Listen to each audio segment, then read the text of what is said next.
got to try to shoot as soon as possible to give yourself a chance at an offensive. How frustrating were the lack of calls tonight, and how do you think it affected your game? Oh my God, game time.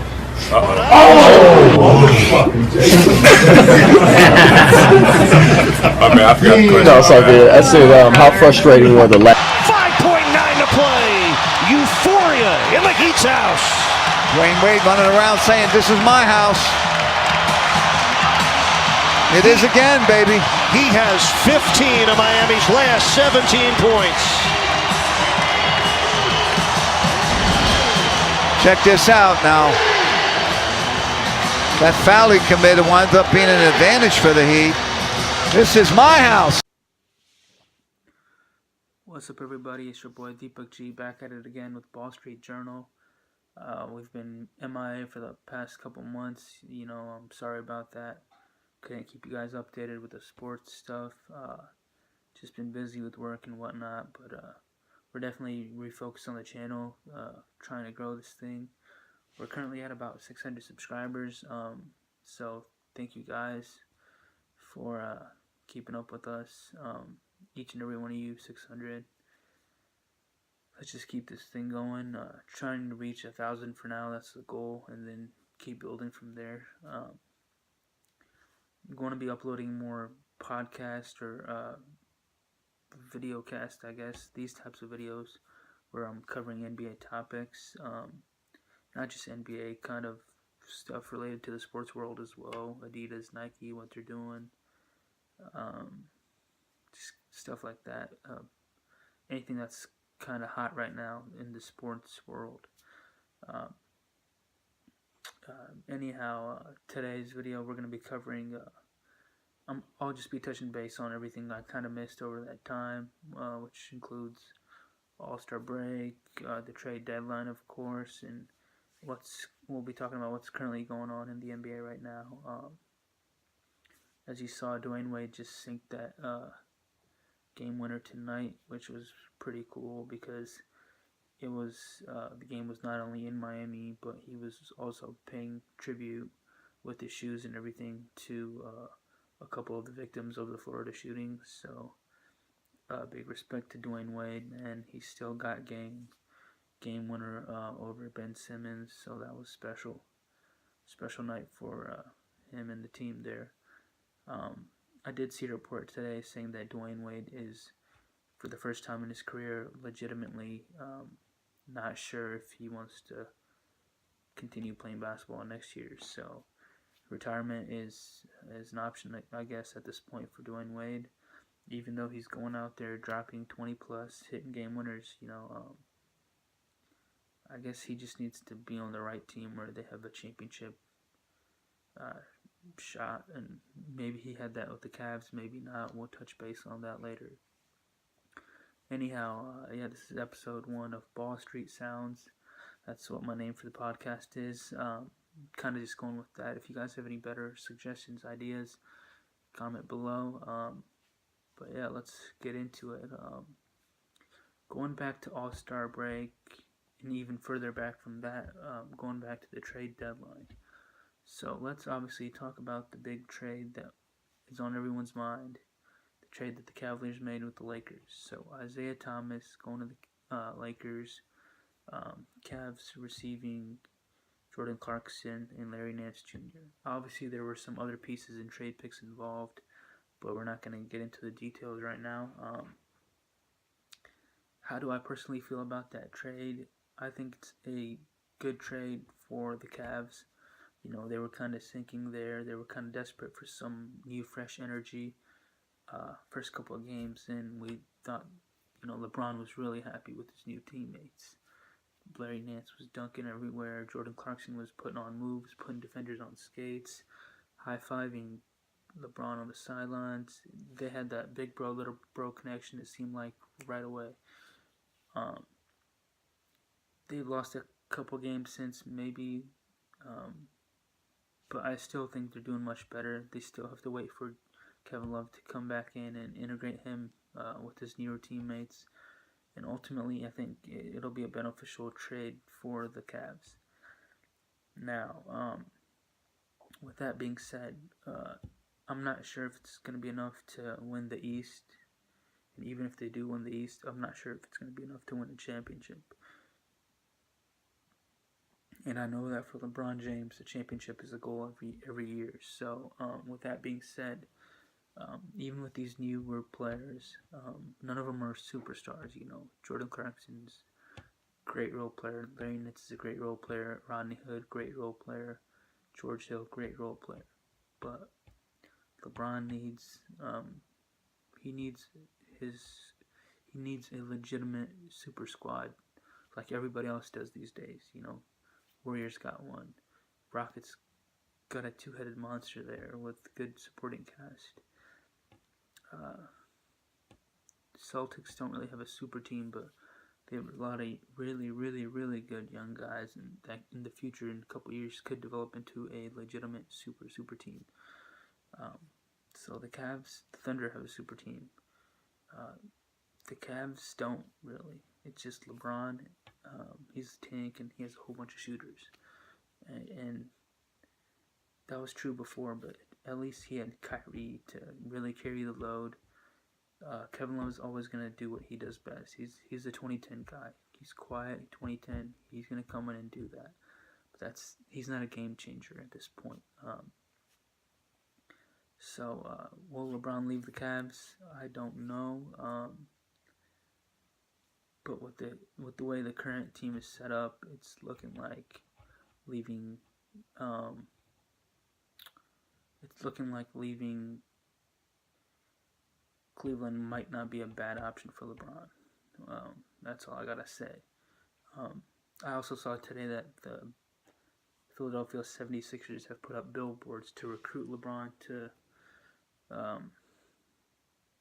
the Sixers. You know, he's friends with Ben Simmons, Joel Embiid, and those boys. Same agent as Ben Simmons. So that would be an intriguing option for him, at least in the East. That would become a legit team in the East, considering that the 76ers are already a playoff team. So add LeBron to that mix, and they're right up there on the top of the East. I don't know about if they could compete with the Western teams if he were to go to the Sixers, but they'd be pretty good. Houston Rockets are also an option, but they have the best record in the league right now, as is. So we'll see. We'll see how it plays out. Seeing LeBron leave Cleveland for a second time would be very weird, but I feel like people would be more understanding this time because he came back and got them a championship and tried to continue that championship pedigree, and then the Kyrie situation happened, and then IT didn't work out.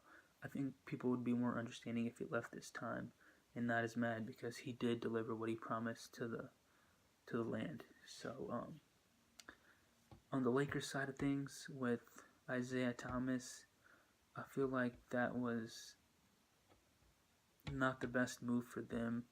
You know, they were doing pretty good with.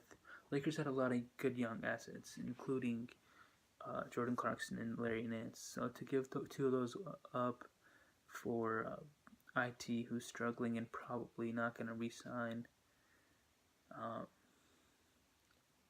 I don't really know about that, man. I guess the positives of that are that they get to have cap space for 2 max players next year. But then again, the Lakers have been saying they have space for the past several years, and then they end up with guys like Brook Lopez and Luol Deng, you know, role players at best, no superstars. But I do feel like the Lakers have a legitimate shot at landing Paul George. I think Paul George is 50-50 on the fence of whether he wants to stay in OKC or go to the Lakers. He was in LA the other night getting we want Paul chance, and you know, as a player that's always got to be welcoming, especially if you're from LA. You know, it's a big market. He has a chance to go there and, you know, make his brand bigger. He's a Nike athlete. He'd be a legit superstar there. If you're on the Lakers and you're an all-star, you're automatically a superstar. if you're an all-star level player on the Los Angeles Lakers, you are automatically transformed to a superstar just because there's so much hype around the Lakers. Look at Lonzo Ball. He's not an all-star or anything like that, but I'd say he's a ticket seller in the NBA. He's a hot commodity in the NBA, and Paul George would become that alongside him there in LA, which he doesn't have in OKC. It's still Russell Westbrook's show there. Him and Melo are just sidekicks, super sidekicks. I don't believe that OKC will win a championship. So I don't think Paul George will win a championship with OKC. I'm not saying he'll win with LA, but going to LA would be a probably better financial and brand building move for his career at this point. If you're not going to win a championship in OKC anyways, then why not go do that in LA? Is my is my thing. Why not go build your brand in LA since you're not going to win in OKC anyways? If you're not going to win in either place, then you might as well go back to your hometown and become at least a hometown hero and kind of a bigger superstar there. And if anything, I feel like I don't think him leaving Russell Westbrook this time would be like KD leaving Russell Westbrook. First of all, it's all only like a year rental type thing. He was there for a year only. On top of that, I don't think their bond is as strong, so the breaking it wouldn't be as impactful, Plus, I think if Paul George does leave OKC to go to the Lakers, that maybe Russell Westbrook could follow once he is a free agent. Because he's given OKC in that city his all, and if it just doesn't work, and he wants a championship, he could go to LA, join Paul George there, and instead of having Melo and OKC role players, still have guys like Kuzma, Lonzo, and whoever else the Lakers bring in over the next couple of years to build that solid team that can compete. So I feel like that's a big possibility. Going to All-Star Weekend, it was, like every year, it was a fun weekend. This year was extra special because they played for charity. There was no East-West. It was Team LeBron, Team Steph. I hear next year they're going to do a live televised draft, which is cool. I also hear the idea that they should maybe draft right there on the spot, more of a pickup game style, which would also be dope. But we'll see how they improve All-Star Weekend. It was definitely improved. The All-Star game itself was a lot better. I like the whole Team LeBron, Team Steph, or that type of concept. It's pretty cool, and playing for charity is always a good thing. So there's a little extra motivation behind the game. The other events, however, weren't that impressive this year. I'm glad Devin Booker got some recognition and won the three-point contest. I think maybe he should have been an All-Star. Maybe not, but he's right there. Maybe next year. He's good enough. So him winning the three-point contest was kind of cool because from his tweets and whatnot, I knew he was pretty mad about not being selected as an All-Star. Donovan Mitchell, on the other hand, with the dunk contest, that was pretty cool. The dunk contests lately have been, ever since the Levine dunk contest, which was pretty cool, everyone after that has been kind of iffy, not super exciting. But then again, to the credit of the players, there are only so many dunks you can do, and the contest has been around for years and years. So Larry Nance paying homage to his, not homage, but Larry Nance paying tribute to his father with that dunk was pretty cool. I think Dennis Smith Jr.'s 360 switching hands dunk was my favorite of the night. I was kind of rooting for him to win. I think he was the best dunker in the contest. Now the other guys are great, obviously, but I think overall in-game dunker, I like Dennis Smith Jr.'s dunks the best. If you watch his in-game dunks, he's kind of like a Westbrook type. I don't know if that translates good over to the All-Star weekend type activities, but I think he did decent. But Donovan Mitchell won. He had some good dunks, obviously. These days, I think the dunk contest is more of instead of the dunk itself, it's more of the showmanship. So, like Larry Nance doing what his dad did, like Oladipo putting on that Black Panther mask, that was cool. And then Donovan Mitchell, he takes his jersey off and throws on a throwback Raptors Vince Carter jersey. So these days, I think you gotta have the whole package there. The dunks have to be solid, but there are only so many more new dunks that you can do. So the showmanship has to be there to kind of make the vibe cool and make people like your presentation in your dunk. So it's not just the dunk anymore. It's a lead up to the dunk. I feel like that also plays a big part these days. But yeah, with that being said, currently in the NBA, nothing too crazy going on right now. MVP race, I think James Harden will end up winning MVP. He's having a phenomenal season. Whether the Rockets win 1 or 2 in the West, they're 1 right now, half a game ahead of Golden State. 1 or 2, I think it's a lock for him. He's on an elite team. He's an elite player. He's kind of been a runner-up the past couple years, so I think he'll get his due diligence this year.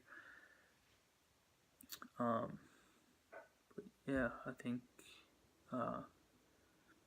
James Harden will get MVP going into the postseason. We'll see how the Rockets do. They're on like a 13 or 14 game win streak right now. They're 2-1 against the Warriors this year in the regular season. Got a half game lead. Do I think they can beat the Warriors if they meet in the Western Conference Championship? I think they can, but will they? I don't know. We'll have to see how they do in the first couple rounds of the playoffs, how dominant they look. If they sweep teams or beat teams 4-1 and they look like they're hungry, then I could see them knocking off the Warriors in 7. If they have the same kind of games they've had the past couple years going into the playoffs, even though they've been great in the regular season, then I'd say then the Warriors championship pedigree will overcome how good and elite the Rockets are. Timberwolves, I don't think they'll be there, especially with the unfortunate injury to